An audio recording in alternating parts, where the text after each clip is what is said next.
Hello बेटा, welcome again to डलवाल institute. आज फिर एक नए टॉपिक के साथ मैं प्रेजेंट हूँ आप सबके सामने। और सबसे पहले तो thanks to all for watching my videos regularly and to motivate me. तो नाउ चलो आज अब नेक्स्ट जो हमारा टॉपिक है जो मैं आज लेके आई हूँ उसको कंटिन्यू करते हैं। कल हमने बात की थी फीमेल गैमेटोफाइट के बारे में, ठीक है ना, जहाँ पे हमने उसके प्रोसेस के बारे में बात की थी, मेगास्पोरोजेनेसिस के बारे में, जिसमें हमने देखा था कि एक सिंगल जो सेल है आर्किस्पोरियल सेल वो किस तरह से मैच्योर होगी और मैच्योर होके वो डिप्लॉयड मेगास्पोर मदर सेल बना रही है। और वो मेगास्पोर मदर सेल आगे डिवाइड होकर मियोसिस का प्रोसेस करके स्टेप 1 एंड स्टेप 2 करके किस तरीके से 4 हैप्लॉइड मेगास्पोर सेल की फॉर्मेशन करे, जिनमें से अपर 3 मेगास्पोर सेल्स हैं वो डिजेनरेट हो जाएंगी और जो लोअर मोस्ट होगी, जो 4th मेगास्पोर मदर सेल होगी, वो क्या रहेगी, फंक्शनल रहेगी और वो आगे जाके फिर फीमेल गैमेटोफाइट की फॉर्मेशन करेगी। ठीक है। अगर इसमें एक और क्वेश्चन आपका थोड़ा सा बनता है, अराइज होगा कि वो ऊपर वाली जो 3 मेगास्पोर सेल्स हैं वो खत्म क्यों हो जाती है, डिजेनरेट क्यों हो जाती है। तो कहीं ना कहीं उनके डिजेनरेट होने का एक डेवलपमेंटल प्रोसेस है जिसके अंदर उनके अंदर जो न्यूट्रिशन वैल्यू या कैल्शियम कंपोनेंट है या फिर हाइड्रोलाइटिक एंजाइम्स है ना, वो उनकी वजह से, और जो उसके अंदर कैलोज प्लग वगैरह बनता है उसकी वजह से कहीं ना कहीं वो ऊपर वाली जो 3 सेल बनती है ना वो डिजेनरेट हो जाती है। लास्ट वाली जो है उसके अंदर वो वाला प्रोसेस नहीं हो पाता, जिसकी वजह से वो मेंटेन रहती है और वो एक्ट करेगी as a functional megaspore cell और फाइनली वो जाके डेवलप करेगी किसको, फीमेल गैमेटोफाइट को। ठीक है। आज हम बात करेंगे फीमेल गैमेटोफाइट की डेवलपमेंट के बारे में। पहला प्रोसेस हमने कर लिया था उसका मेगास्पोरोजेनेसिस। अब उसका नेक्स्ट प्रोसेस करेंगे जिसमें हम एग्जैक्ट बात करेंगे कि फीमेल गैमेटोफाइट की एक्चुअली जो डेवलपमेंट है, एम्ब्रियोसैक की जो फॉर्मेशन है वो कैसे होगी। ठीक है। तो उसी नेक्स्ट स्टेप से कंटिन्यू करेंगे हम। तो नेक्स्ट है बेटा हमारा प्रोसेस डेवलपमेंट ऑफ फीमेल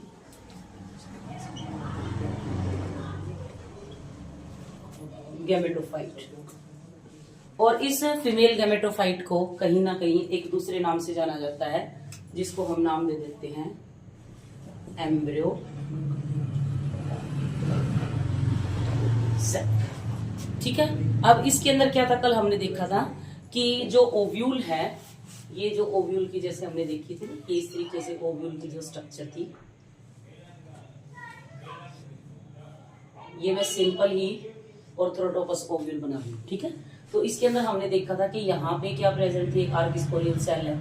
उस आर्किस्पोरियल सेल ने आगे डिवाइड करके दो से फिर उसने बनाई 4, 3 और 3 से उसने फाइनली बनाई 4 मेगास्पोर सेल, जिनमें से हमने देखा था कि अपर जो 3 सेल हैं वो क्या होगी, डिजेनरेट, मतलब वो खत्म हो जाएंगी। और जो लोअर मोस्ट है एंड वाली 4th सेल है जो, वो एक्ट करेगी as a megaspore functional cell या फंक्शनल मेगास्पोर सेल। ठीक है। अब इस 4th सेल के अंदर किस तरीके से चेंजेस आएंगे, किस तरीके से डेवलपमेंट होंगे, उसी के बारे में बात करेंगे।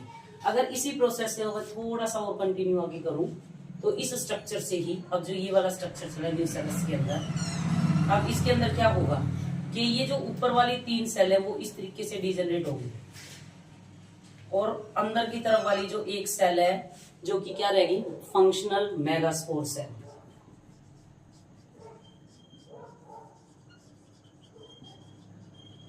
अब क्या होगा, ये फंक्शनल मेगास्पोर सेल न्यूट्रिएंट्स लेगी, अब्जॉर्प्शन करेगी, न्यूट्रिशन लेके ये क्या करेगी, अपना साइज इंक्रीज करेगी, साइज बढ़ेगा ड्यू टू द नरिशमेंट। ठीक है। साइज बढ़ने के बाद अगर देखें तो ये सेल कुछ इस तरीके से होगी, साइज इंक्रीज हुआ। ठीक है। इस सेल के अंदर फर्दर अब डिवीजन होगा और ध्यान रखना इसमें रिपीटेड 3 डिवीजन होंगे। हम लिख सकते हैं कि इसके अंदर रिपीटेड 3 डिवीजन रहेंगे 1 by 1। ठीक है। तो जो ये अंदर का न्यूक्लियाई है इस न्यूक्लियस के अंदर डिवीजन होगा और ये क्या करेगा इस तरीके से ये स्ट्रक्चर, और जब इसके अंदर डिवीजन हुआ तो ये 1 से 2 सेल स्ट्रक्चर बना। ठीक है, फर्दर इसके अंदर सेकेंड डिवीजन होगा, सेकेंड डिवीजन से अगेन इसके अंदर इस तरीके से 2 से 4 सेल बनेंगी। फर्दर डिवीजन थर्ड, ये सेकेंड डिवीजन आया इसके अंदर, ये थर्ड डिवीजन। अब जब थर्ड डिवीजन होगा तो फाइनली ये क्या करेगी, साइज तो इनलार्ज हो ही रहा है इसका, उसके साथ साथ इस तरीके से 4 सेल ऊपर की तरफ और 4 सेल नीचे वाले पोल की तरफ बने।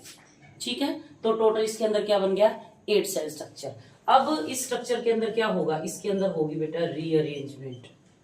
जो ये सेल्स बनी है ना दोनों पोल की तरफ, तो इनके अंदर हो जाएगी रीअरेंजमेंट, या सिंपली कह सकते हैं कि ये सेल क्या करेंगी, रीअरेंज करेंगी, अपनी अपनी पोजीशन चेंज करेंगी। जब ये रीअरेंज करेंगी ना तो इसके अंदर देखो क्या होगा, तो ये जो एम्ब्रियो सैक है इसके अंदर से ये जो 3 सेल हैं ये तो अपर साइड चली जाएंगी और इनमें से एक सेल सेंटर में आ जाएगी इस तरीके से।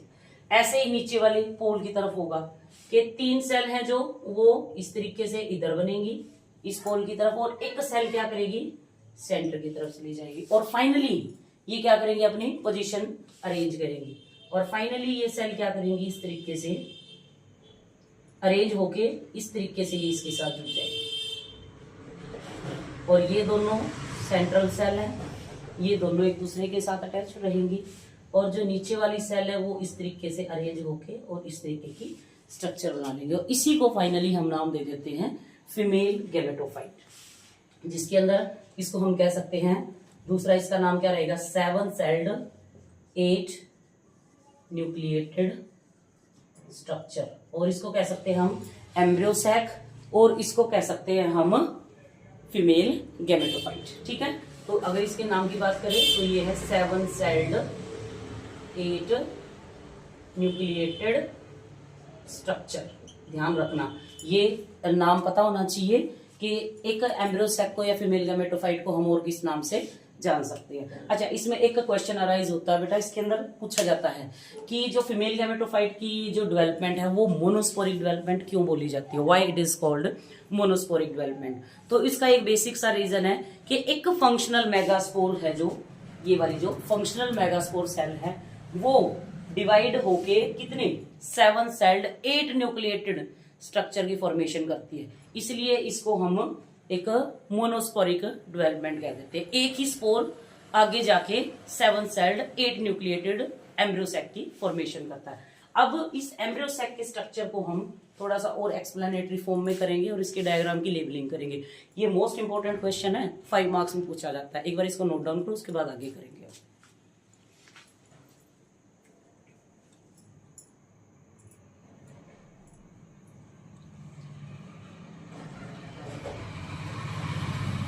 हो गया बेटा नोट डाउन, चलो आगे कंटिन्यू करते हैं।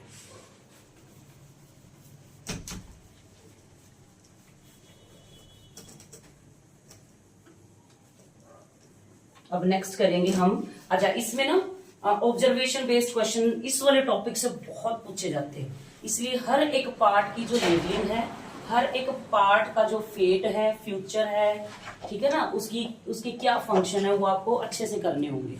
ठीक है, तो इसके अंदर रहेगा, देखो थोड़ा सा मैं डायग्राम अब मैं सेंटर में बना के इसको थोड़ा सा इनलार्ज करूंगी, ऐसे ओव्यूल बना रही हूं मैं पहले न्यूसेलस, और उस न्यूसेलस के अंदर ये इस तरीके से है एम्ब्रियो सैक। अगर मैं इसको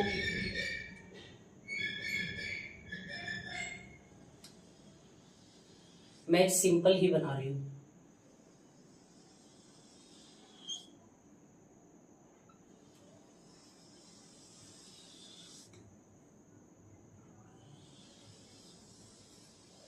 ये मैंने एक सिंपल सा ओव्यूल बनाया है। उसके अंदर एक्चुअली जो अभी हमने डेवलपमेंट की बात की ना वो होती कैसे है। अब ये वाला कौन सा एंड है, माइक्रोपाइलर एंड, और ये वाला है चलेजल एंड। ठीक है, अब इस एंड के अकॉर्डिंग हमें देखना है जो ये वाला एंड रहेगा इसके ऊपर इस तरीके से ये बनेंगी, तो ये बनेगा सिनर्जिड सेल। तो इनको हम सिनर्जिड्स क्या देते हैं। ये रहेंगी 2 इन नंबर, ठीक है, 2 सेल होंगी। ये वाला रहेगा बेटा एग सेल, ये रहेगी 1 इन नंबर। अगर हम इसकी प्लॉइडी की बात करें, इसी की मैं यहां पे लिख रही हूं प्लॉइडी, तो प्लॉइडी की बात करें तो सिनर्जिड सेल होती है हैप्लॉइड, ये भी क्वेश्चन पूछा जाता है, और ये वाली सेल भी होगी हैप्लॉइड। क्लियर है यहाँ पे। और हैप्लॉइड के लिए जो हम सिंबल यूज करते हैं that is simple N, small letter, ठीक है। अब उसके बाद इसके अंदर सेंटर में जो हमने देखी थी अरेंजमेंट होने के बाद सेल आ गई थी, ये सेंटर में आ गई है। तो ये दोनों कौन सी हैं, ये हैं पोलर न्यूक्लियाई। अगर हम पोलर न्यूक्लियाई की बात करें तो वो ये, अगर 2 की बात कर रहे हैं तो ये है 2 इन नंबर, और इनकी प्लॉइडी की बात करें तो ये रहेगा हैप्लॉइड। अब यहाँ पे ध्यान रखना, एक कंडीशन है कि अगर ये दोनों के दोनों जुड़ जाते हैं तो ये एक स्ट्रक्चर की फॉर्मेशन कर लेते हैं जिसको बोलते हैं हम सेकेंडरी न्यूक्लियस। सेकेंडरी न्यूक्लियस ये एक ही होगा, और इसकी जो प्लॉइडी रहेगी वो क्या हो जाएगी, डिप्लॉइड हो जाएगी, ठीक है ना। इसको हम सेकेंडरी न्यूक्लियस भी लिख देते हैं। चलेजल एंड की तरफ जो पार्ट रहेगा उसके अंदर जो 3 सेल थी वो इस तरीके से अरेंज हो जाएंगे, 1 2 3, और ये इसको नाम दे देते हैं हम एंटीपोडल सेल्स। और इन सेल्स की अगर नंबर की बात करें तो दी सेल्स आर 3 इन नंबर, गिनती में 3 है ये। और प्लॉइडी की बात करें तो ये भी क्या है, हैप्लॉइड, ठीक है। अब इसके अंदर हमें देखना है, फेट की बात करें तो अब इसके अंदर हमें मेन चीज देखना है कि आगे जाके ये इन फ्यूचर क्या बना रही है। तो अगर हम इनकी फेट की बात करें तो अगर मैं 1 बाय 1 बात करूं तो सबसे पहले हम बात करते हैं सिनर्जिड्स की। अब ये सिनर्जिड्स क्या हो जाती हैं, आफ्टर फर्टिलाइजेशन, फर्टिलाइजेशन का प्रोसेस होगा, जैसे ही मेल गैमेट अंदर एंटर करेंगे फर्टिलाइजेशन, उनका फ्यूजन होगा। तो आफ्टर फर्टिलाइजेशन जो सिनर्जिड सेल्स हैं, सिनर्जिड्स डीजनरेट हो जाएंगी, विल डीजनरेट। और डीजनरेट होने से पहले कहीं ना कहीं ये थोड़ी सी न्यूट्रिशन प्रोवाइड करेंगी डेवलपिंग एम्ब्रियो को। इसके साथ साथ यहाँ पे एक और स्ट्रक्चर प्रेजेंट रहेगी जो सिनर्जिड्स हैं उसके अंदर इस तरीके से ब्लेड की तरह तिखी स्ट्रक्चर, ठीक है ना। तो ये क्या करती हैं, जो जब पोलन ट्यूब की एंट्री होती है ना इस तरीके से, तो उस पोलन ट्यूब की एंट्री के लिए उसको पैसेज रास्ता दिखाने का काम करती है, पाथवे प्रोवाइड करती है, ठीक है। तो ये हम नाम दे देते हैं जैसे इसको पोलन ट्यूब, तो उसके लिए ये हेल्प करेंगी। दूसरा आ जाता है एग सेल। एग सेल का फेट क्या है, टू फॉर्म, एग सेल क्या करेगी, फ्यूज करेगी विद 1 मेल गैमेट, एक मेल गैमेट के साथ जुड़ेगी, एंड फॉर्म जाइगोट, और बनाएगी जाइगोट। और जाइगोट की प्लॉइडी की बात करें तो जाइगोट क्या होता है बेटा, डिप्लॉयड इन नेचर होता है, ठीक है। उसके बाद 3rd नंबर पे आ गए हम, पोलर न्यूक्लियाई। पोलर न्यूक्लियाई क्या करेगा, अगेन जो पोलर न्यूक्लियाई है विल फ्यूज विद सेकंड, अब देखो फर्स्ट यहां पे जुड़ गया, सेकंड यहां पे है, सेकंड मेल गैमेट, ठीक है ना। और जुड़ने के बाद क्या करेगा, एंड इट फॉर्म या it produce primary endosperm nucleus, जिसको हम बोल देते हैं PEN, ठीक है। उसके बाद 4th आ जाता है बेटा हमारा एंटीपोडल सेल। एंटीकोडल सेल्स क्या करेंगी, after fertilization they will get degenerate और ये खत्म हो जाएगी।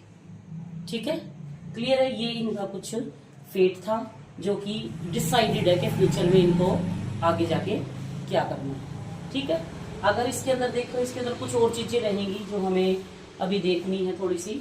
जैसे मैंने ये दोनों रेड पेन में लिखे हुए हैं, सिनर्जिड और एग सेल। अगर इनको आप कलेक्टिवली नाम दो ना, तो इनके लिए एक वर्ड यूज होता है जिसको हम बोलते हैं एग अप्रेंटिस। ठीक है, ये था बेटा सारा का सारा एम्ब्रियो सेक के बारे में। होप सो आपको समझ आ गया होगा। अच्छे से इसको डायग्राम्स को लर्न करो, समझो, और जितने भी आपकी बुक में केस बेस्ड स्टडी से रिलेटेड क्वेश्चंस है उनको सॉल्व करो। और मैं भी ट्राई करूंगी कि आपको केस बेस्ड स्टडी है जो भी, उससे रिलेटेड, इससे रिलेटेड जितने भी क्वेश्चंस है वो आपको मैं एक बार जरूर कराऊं। ठीक है, ओके, नोट डाउन हो गया होगा। चलो, टिल देन आज के लिए इतना ही था। इस टॉपिक को अच्छे से करो और इसको याद करो, लिखो। और एक चीज और ध्यान रखो, दोबारा रिमाइंड करा रही हूँ, 6 तारीख से हमारी ऑफलाइन क्लासेस शुरू हैं डलवाल इंस्टीट्यूट में। तो आके अपनी एडमिशन वगैरह जिसको जो भी करवानी है, कॉन्टैक्ट नंबर जो भी नीचे दिया गया है वो लो और एक बार जरूर विजिट करो। ठीक है, थैंक यू।